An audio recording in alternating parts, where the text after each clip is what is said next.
నేను సూటిగా BRS BJP నాయకులకు ప్రజాప్రతినిధులకు సూచన చేస్తున్నా. మీరు రండి, హైదరాబాద్ మహానగరంలో ఉన్న చెరువుల లెక్క తీద్దాం. చెరువులలో ఎఫ్టీఎల్లో ఎవరున్నారు, బఫర్ జోన్లో ఎవరున్నారు, నాలాలు ఎవరు ఆక్రమించుకున్నారు, ప్రభుత్వ పార్కులలో అక్రమ నిర్మాణాలు ఎవరు చేసారు, ప్రభుత్వ భూములలో అక్రమంగా వెంచర్లు ఎవరు వేసిండ్రు, ప్రైవేటు భూముల్లో అనుమతులు లేకుండా ఎవరు కట్టిండ్రు. ఇవన్నీ ఒక కోణం. మూసీ అనేది నగరానికి జీవనాధారం. ఆనాడు 1908లో వచ్చిన వరదలలో వేలాది మంది చచ్చిపోతే నిజాం నవాబు ఉస్మాన్ సాగర్, హిమాయత్ సాగర్ను, అనంతగిరి కొండల్లో నుంచి వచ్చే నీళ్లను నియంత్రించి ఈ ప్రాజెక్టులు కట్టి హైదరాబాదు నగరానికి తాగునీటి సమస్యను తీర్చడానికి ప్రయత్నం చేసిండు. ఇవాళ 100 సంవత్సరాలు మనకు తాగునీటి దాహార్తిని తీర్చిన ప్రాజెక్టులను ఇవాళ ముంచేయాలని మీ ఫామ్ హౌజులు కట్టి మీరు ఆక్రమించుకున్నారు. ఇవే కాకుండా వందలాది గొలుసుకట్టు చెరువులను హైదరాబాదు నగరంలో ఆక్రమించుకున్నారు. ఇవాళ ఆ చెరువులను మనుషులు కొంతమంది దురాశపరులు ఆక్రమించుకోవడంతో చెరువులో ఉండాల్సిన నీళ్లు వీధుల్లోకి వచ్చి వీధుల్లో నుంచి మన ఇంట్లోకి వస్తున్నాయి. ఇవాళ కొద్దిమంది అక్కడ నిర్మాణాలు చేసుకోవడం వల్ల వేలాది కాలనీలలో ఉండే లక్షలాది కుటుంబాలు ఇవాళ నీట మునుగుతున్నాయి. దీనికి ఒక పరిష్కారాన్ని చూపించాలి. ఎవరో ఒకరు నడుము బిగించాలి. ప్రతి వారు చూసి నాకెందుకులే అని వదిలేస్తే ఈ నగరం మునిగిపోతుంది. చూస్తుంటే చెరువులు మూసుకుపోయినాయి, నాలాలు మూసుకుపోయినాయి. ఇంకా కొంతకాలం చూస్తే మూసి కూడా మూసుకుపోతుంది. ఇవన్నీ మూసుకుపోయినాక వర్షాలు వరదలు వచ్చినప్పుడు ఆ నీళ్లు వచ్చేది మన ఇళ్లలోకే. ఆ రోజు మనల్ని కాపాడడానికి అయ్యో పాపం అనడానికి కూడా ఎవడు మనిషి మిగలడు. అందుకే ఈరోజు రాజకీయాలలో లోతు తెలియక కాదు, కొన్ని మంచి పనులు భవిష్యత్ తరాలకు అందించాలంటే మన పిల్లలకు వాళ్ళ పిల్లలకు భవిష్యత్ తరాలకి నగరాన్ని ఒక మంచి నగరంగా, సురక్షితమైన నగరంగా అందించాలి అని అంటే ఎవరో ఒకరు ఎఫ్టీఎల్లో ఆక్రమణలు తొలగించాలి, బఫర్ జోన్లో తొలగించాలి, నాలాలను తొలగించాలి, మూసీలో ఆక్రమణలు తొలగించాలి. వర్షాలు వచ్చినప్పుడు వరదలు రాకుండా ఈ నీళ్లను నియంత్రించి చెరువుల్లో ఒడిసి పట్టాలి. హైదరాబాదు నగరం ఇవాళ ఒకప్పుడు 200 ఫీట్లు వేస్తే బోరు పడేది, ఇవాళ 1200 ఫీట్లు వేసినా బోరు పడతలేదు. దీనికి కారణం ఈ సాగునీటి చెరువులను ఈరోజు ఆక్రమణలకు గురి కావడం కాదా? మరి ఈ సమస్యకు పరిష్కారం ఏంది? ఇవాళ ఇంకుడు గుంతలు కట్టాలి అని చెప్పినాం. ఎన్ని ఇళ్లలో ఇంకుడు గుంతలు ఉన్నాయని నేను అడుగుతున్నా. ఇవాళ అందుకే మా అధికారులకు ఆదేశాలు ఇచ్చిన, ఇంకుడు గుంతలు కట్టని ఇళ్లకు అనుమతులు ఇచ్చేది లేదు. ఇంకుడు గుంతలు లేని ఇళ్లకు నీళ్ల ట్యాంకర్ 2 అంతలు ఛార్జ్ చేయమని మా అధికారులకు నేను ఆదేశాలు ఇస్తున్నా. ఇవాళ వాతావరణం కలుషితం అయిపోయి హైదరాబాదు నగరంలో నీళ్లు అడుగంటిపోయి 2000 ఫీట్లు బోర్ వేసుకున్నా నీళ్లు పడని పరిస్థితి వస్తే ఈ నగరంలో ప్రజలు బతకలేరు. ఈ నగరం సర్వనాశనం అయిపోతుంది. అందుకే ఇవాళ రాజకీయంగా నాకు తెలుసు, ఈరోజు కొంతమంది పేదలకు కష్టం వచ్చింది, వాళ్ళ కన్నీళ్ళు నేను అర్థం చేసుకుంటే వాళ్ళ దుఃఖం నాకు అర్థం అవుతుంది. మధ్యతరగతి వాళ్ళు జీవితాంతం కష్టపడి సంపాదించుకున్నది కొంతమంది మోసగాళ్ళ చేత నమ్మి మోసపోయి టీఆర్ఎస్ సన్నాసులను నమ్మి లక్షల రూపాయలు పెట్టి కొనుక్కున్న ఇల్లు అధికారులు వచ్చి కూలగొడితే ఆ కుటుంబం యొక్క దుఃఖం, ఆ బాధ నాకు తెలుసు. కానీ ఇట్లనే వదిలేసుకుంటూ పోతే ఇవాళ చెరువులను ఆక్రమించుకొని, నాలాలను ఆక్రమించుకొని, మూసీని ఆక్రమించుకుంటే ఈ సమస్యకు పరిష్కారం ఎక్కడ? ఇవాళ వాళ్ళని తొలగిద్దాం. తొలగించినప్పుడు వాళ్ళకు వచ్చిన నష్టాన్ని ఏ విధంగా భర్తీ చేద్దామో మీరు సూచన ఇవ్వండి. ఈ ప్రభుత్వం సిద్ధంగా ఉంది. ఏ పేదవాడి కన్నీళ్లు మేము చూడదలుచుకోలేదు. ప్రతి పేదవాడికి ప్రత్యామ్నాయం చూపించాలన్నదే నా ఆలోచన. ఇవాళ మూసీలో ఆ దోమలు, ఆ కంపు, ఆ కలుషితంలో బతికే కంటే ఒక మంచి డబుల్ బెడ్రూమ్ ఇల్లు ఇచ్చి వాళ్ళు బతకడానికి ఉండడానికి ఇచ్చి వాళ్ళకు పని కల్పించి వాళ్ళ పిల్లలు చదువుకోవడానికి ప్రభుత్వం ఏర్పాటు చేస్తే కేటీఆర్ హరీష్కి వచ్చిన నొప్పేందే, ఈటెల రాజేందర్ దుఃఖమేందే నాకు అర్థమైతలేదు. ఏంది మీ బాధ? వాళ్ళు మంచిగా బతకొద్దా? వాళ్ళు ఎప్పటికీ పేదోళ్ళలాగానే ఉండాలి, మూసీళ్ళే ఉండాలి. వాళ్ళ పేదరికం చూపించి వాళ్ళ దగ్గర ఓట్లు వేసుకొని మీరు ఎమ్మెల్యేలు ఎంపీలు కావాలనా? వాళ్ళు మంచిగా బతకొద్దా? వాళ్ళు మంచిగా బతుకుతే వాళ్ళ పిల్లలు చదువుకుంటే మీ దొరతనాన్ని ప్రశ్నిస్తారని చెప్పి ఈరోజు మీరు అడ్డం పడుతున్నారా? అదేవిధంగా బఫర్ జోన్లు ఉన్నోళ్ళను మీలాంటి మోసగాళ్ళు వాళ్ళకి అమ్ముతే వాళ్ళకి ఏ నష్టపరిహారం ఇద్దామో చెప్పండి. ప్రభుత్వం గొట్టుపోలే, ప్రభుత్వం మొత్తం దివాలా తీయలే. నువ్వు 7 లక్షల కోట్ల రూపాయలు అప్పు చేసినా ఈ ప్రభుత్వానికి చిత్తశుద్ధి ఉంది. ప్రభుత్వం నిధులు తెద్దాం, తెచ్చి వాళ్ళని ఆదుకుందాం. ఏ విధంగా వాళ్ళను తొలగించడం ద్వారా వాళ్ళకి న్యాయం చేద్దామో చెప్పండి. చెరువులలో ఉన్న ఎఫ్టీఎల్లు తొలగించాల్సిందే, బఫర్ జోన్ అక్రమ నిర్మాణాలు తొలగించాల్సిందే, కాలువల నాలాల ఆక్రమణలు తొలగించాల్సిందే, మూసీలో ఉన్న అక్రమ నిర్మాణాల నుంచి బెడ్లో మూసి రివర్ బెడ్లో ఉన్న పేదల ఇల్లు తొలగించాల్సిందే, బఫర్ జోన్లు ఉన్నాయి తొలగించాల్సిందే. తొలగించేటప్పుడు వాళ్ళకి ఏ విధంగా ఆదుకోవాలనో ప్రభుత్వం ప్రణాళిక చేస్తుంది. మీ దగ్గర ఏమన్నా సూచన ఉంటే చెప్పండి. మొదటి ప్రణాళిక మూసీ రివర్ బెడ్లు ఉన్న వాళ్ళకి డబుల్ బెడ్రూమ్ ఇల్లు ఇచ్చి తొవ్వ ఖర్చులకు కూడా 25,000 రూపాయలు ఇస్తున్నాం.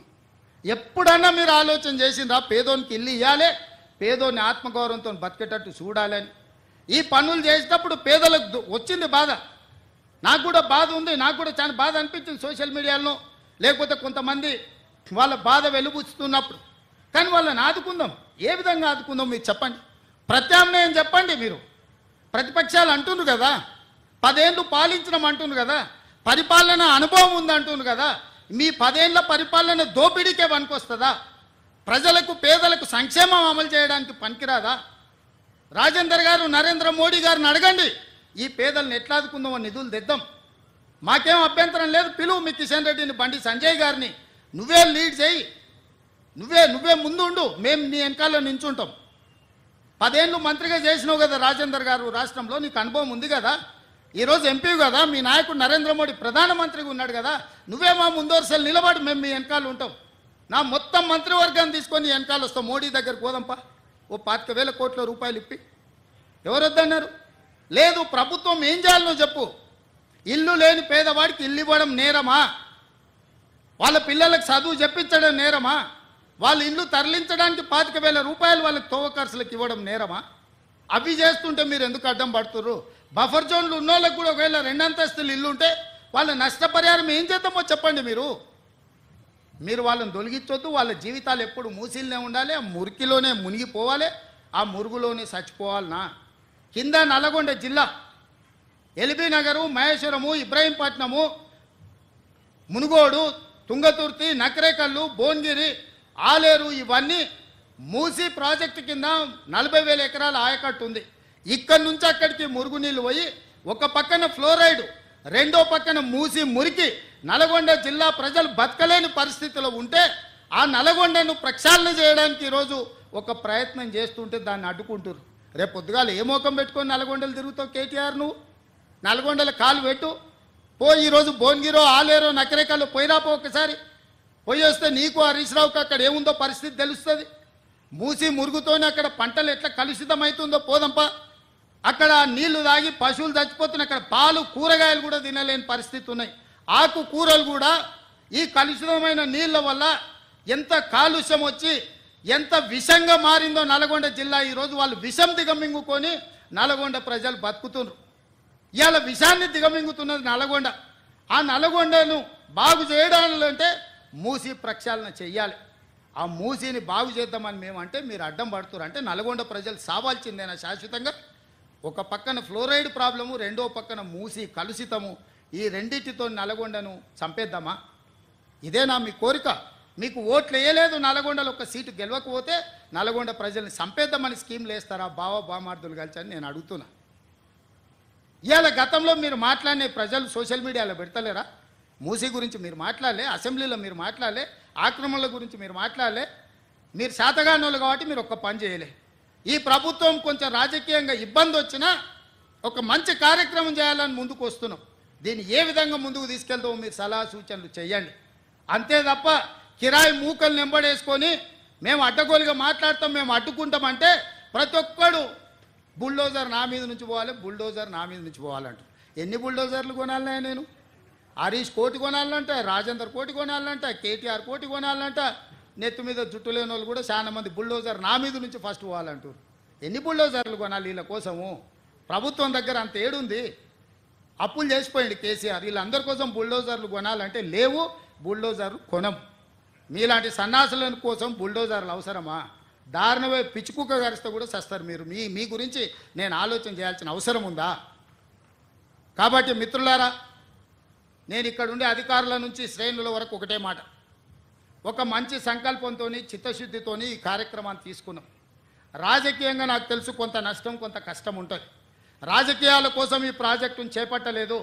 ఇవాళ ఆపితే ఈ శ్రీమంతులు అందరూ వచ్చి సంచులు ఇస్తారు. ఆపినోనికి సంచులు ఎట్లా అడ్డం పడడానికి, సంచులు తీసుకున్నోనికి తెలుసు సంచుల గురించి. తొలగిస్తే సంచులు ఎవడిస్తాడా? తొలగిస్తే తిట్లు వస్తాయి. తిడుతురు కదా, తిట్టనీక ఈరోజు ఈ పనులు చేస్తున్నానా? నేను రాబోయే తరాల కోసం ఒక మంచి పని చేయాలనే చిత్తశుద్ధితో నేను ప్రయత్నం చేస్తున్నా. అందుకే ఈరోజు ప్రతిపక్షాలకు నా సూచన, మీరు రాండి, ఈ ఆక్రమించుకున్న చెరువులను ఏ విధంగా ఆక్రమణలు తొలగిద్దామో, మూసీలో ఉన్న ఈ మొత్తం వ్యవహారాన్ని సరిదిద్దుదాము, నగరాన్ని బాగు చేసుకుందాము. ఇంతవరకు అంచనాలే వేయలే, ఈ మధ్యలోనే కన్సల్టెంట్ని ఫైనల్ చేసినాం, ఎట్లా కడదాము ఏం చేద్దామని. అది మొదలు కాకముందే అప్పుడే ఆయన రాగం ఎత్తుకున్నాడు. ఎందుకంటే 10 ఏళ్ళ అనుభవం అదే కదా. 1,00,000 కోట్లతో కాళేశ్వరం కట్టినరు, కూలింది. ఎవడైనా సన్నాసుడు కట్టిందే వానాయంలో కూలిన సన్నాసుని ఎప్పుడైనా చూసినామా? ఇవాళ అట్లనే అనుకుంటుండు మూసి కూడా. పెద్దలు వెనకడికి చెప్పారు, పనిమంతుడు పందిరేస్తానంట కుక్కతోక్క కలిగి కూలిందంట. కాళేశ్వరం కూడా గట్లుంది మీ ఏషానికి. మూసీలు అట్లాంటివి లేవు. ఇట్లాంటి ఆశలు పెట్టుకోకు కేటీఆర్. ఏదో నోటుకొచ్చింది మాట్లాడుతున్నావు. మీడియా ఉంది, సోషల్ మీడియా ఉంది. ఆ సినిమాలో ఎవడో చెప్పిండు కదా, అమ్మ గీసుకోవడానికి గడ్డం ఇచ్చావు, రాసుకోవడానికి పేపర్ ఇచ్చావు, చూయించుకోవడానికి టీవీ ఇచ్చావు. అట్లా మీ అయ్య నీకు మొత్తం రెడీగా చేసి పెట్టిన మందిని దోషి. రాయనికే పేపరు, చూపించనికే టీవీ, ఇట్లాంటివన్నీ అడగోలుగా మాట్లాడడానికి సోషల్ మీడియా మీ నాయన దోపిడీ చేసి నీకు ఇచ్చిండు. కాబట్టి ఈ అడ్డగోలుగా పనులు చేస్తున్న ప్రజలు ఎవరు హర్షించరు. అందుకే మిత్రులారా, ఇది సందర్భం కాకపోయినా కొన్ని వివరాలు ప్రజలకు చెప్పాల్సిన అవసరం ఉంది. ఈ వేదిక మీద నుంచి చెప్పిన ఏది ఏమైనా ఈ ఫ్యామిలీ డిజిటల్ కార్డ్ తెలంగాణ పేద ప్రజల యొక్క భవిష్యత్తును మార్చబోతుంది. ఇదే రేషన్ కార్డ్, ఇదే ఆరోగ్యశ్రీ కార్డ్, ఇదే మీ ఫీజు రియంబర్స్మెంట్, ఇదే మీ షాదీ ముబారక్, ఇదే మీ కళ్యాణ లక్ష్మి, ఇదే మీ రైతు బీమా, ఇదే మీ రైతు భరోసా. ఇట్లాంటి కార్యక్రమాలన్నీ కూడా ఇందులో పొందుపరిచి ఉంటాయి. మీ కుటుంబంలో పెద్దలు ఎవరైనా అకాల మరణం చేస్తే వాళ్ళ వివరాలు తొలగించడానికి, మీ కుటుంబంలో పిల్లలకు పెళ్ళైతే మీ కొత్త కోడలు వివరాలు పొందుపరచడానికి, మీ ఆస్తులు తల్లిదండ్రులు చనిపోతే విరాసత్ కింద మీ పేర్ల మీదకి మార్చుకోవాలన్నా ఈ కార్డు అన్ని రకాలుగా మీకు ఉపయోగపడుతుంది. ప్రజలందరూ ఈ కార్యక్రమంలో పాల్గొని ఈ కార్యక్రమాన్ని విజయవంతం చేయండి. వీలైతే మీ కుటుంబం అంతా ఒక గ్రూప్ ఫోటో దిగి ఈ డిజిటల్ కార్డుకి ఇవ్వండి. గవర్నమెంట్లో మీ కుటుంబాన్ని మొత్తానికి సంబంధించిన ఫోటో వివరాలు కూడా ఉంటే మీకు మెరుగైన వైద్యం, సరైన సహాయం రాష్ట్ర ప్రభుత్వం అందించడానికి అవకాశం ఉంటుంది. కాబట్టి అధికారులందరూ కూడా చిత్తశుద్ధితోని క్షేత్రస్థాయిలో పేదవాళ్ళు చెప్పే ప్రతి అంశాన్ని పరిగణలోకి తీసుకొని మీరు నోట్ చేసుకోండి. ఇది పైలట్ ప్రాజెక్ట్ మాత్రమే. 3 తారీఖు నుంచి 7 తారీఖు వరకు 5 రోజులు ఈ పైలట్ ప్రాజెక్ట్ ఇల్లు తిరిగి మీ వివరాలు పొందుపరిచి మీకు మెరుగైన సేవలను అందించడానికి ఈ